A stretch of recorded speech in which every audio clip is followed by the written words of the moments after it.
My name is Michael Mastro. Welcome to my YouTube channel, Vastu Creations. Today we're going to look at the month of June for 2024 for each rising sign. And this is going to be based on Vedic sidereal zodiac, not Western tropical zodiac. And we're not looking at the sun sign. We're looking at each rising sign, also known as your ascendant or lagna. So for Aries, and these are very general interpretations as well.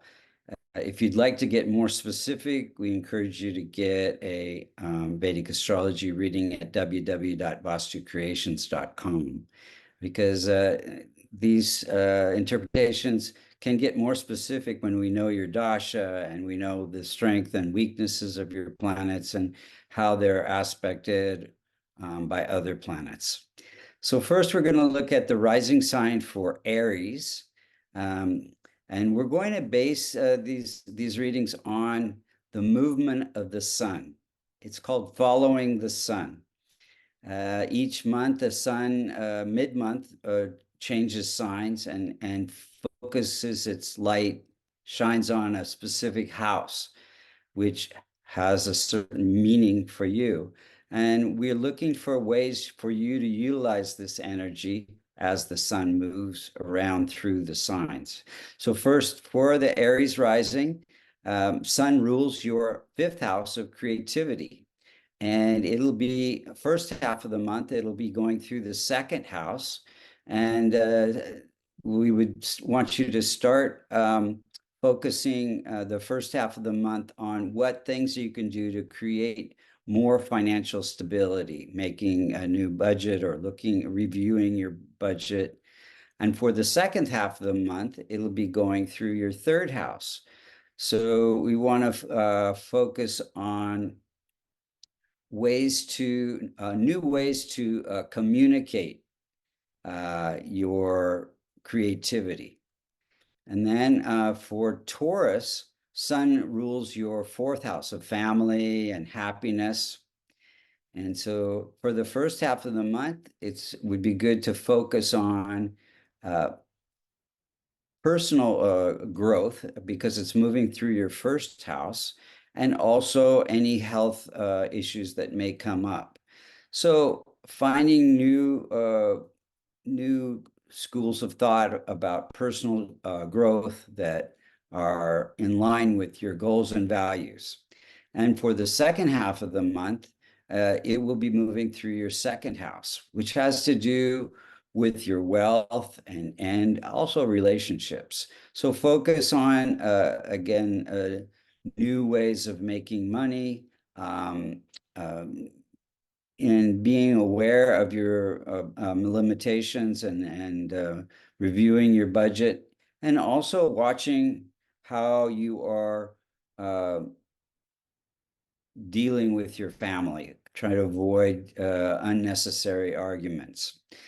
Then we'll look at the sign of Gemini, the rising sign for Gemini. For Gemini, sun rules your third house of communications. And it will be, for the first half of the month, it's going through your 12th house.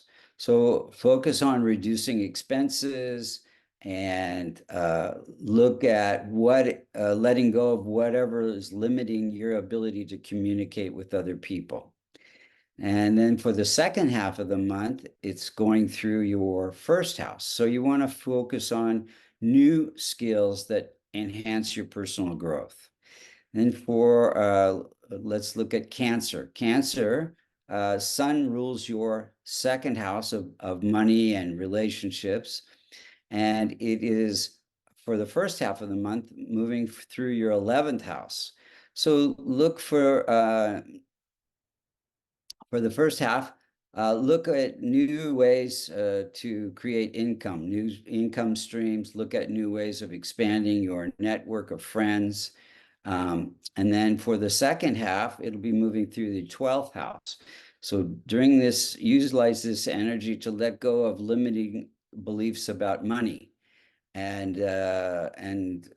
be very cautious with your expenses. For Leo rising, Sun rules your first house of personal growth and health. And so it is important for the first half of the month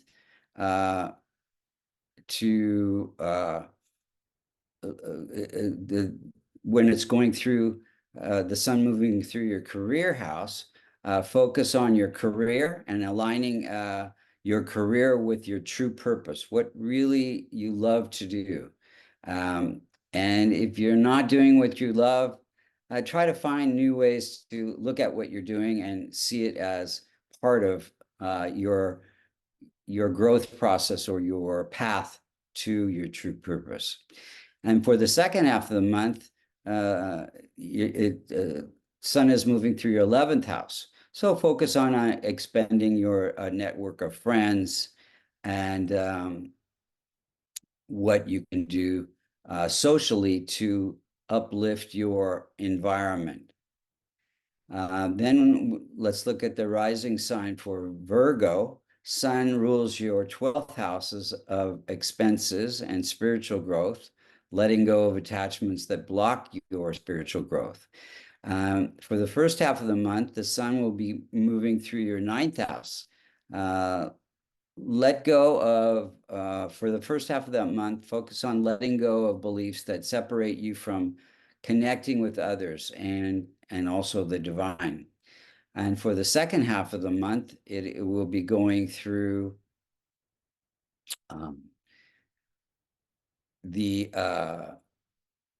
it'll be going through your 10th house. So let go of things that are limiting your career growth. Then let's look at the Libra rising sun. Sun is ruling the 11th house, which is your ability to manifest income and friends. And for the first half of the month, it's going to be going through your 8th house. So for the first half of the month, focus on letting go of emotional trauma that blocks your ability to manifest. For the second half of the month, the sun is moving through the 9th house, and let go of limiting beliefs that limit your good fortune. We all think that luck just comes to us, but it's our belief about our ability to manifest that makes good luck. Then let's look at the rising sign for Scorpios. Scorpio rules, the sun rules the 10th house of career. And for the first half of the month, it'll be going through the 7th house of partnerships. So focus on business relationships and partnerships for the first half of the month, what you can do to improve those relationships, avoid arguments. And for the second half of the month, let go of things that are blocking your career, things that are in alignment with your true belief, your values and core beliefs. And for the, let's look at the sign of Sagittarius. Sun rules your 9th house of good fortune. So for the first half of the month, the sun will be moving through the 6th house of health and healing. Be very cautious about getting enough rest and watch your diet. The digestion may be off a little bit. And for the second half of the month, it's moving through the 7th house of partnerships. So look at ways to uplift other people rather than being critical and avoid arguments. Then let's look at the rising sign for Capricorn. Sun rules your 8th house of vulnerability, past life, past trauma.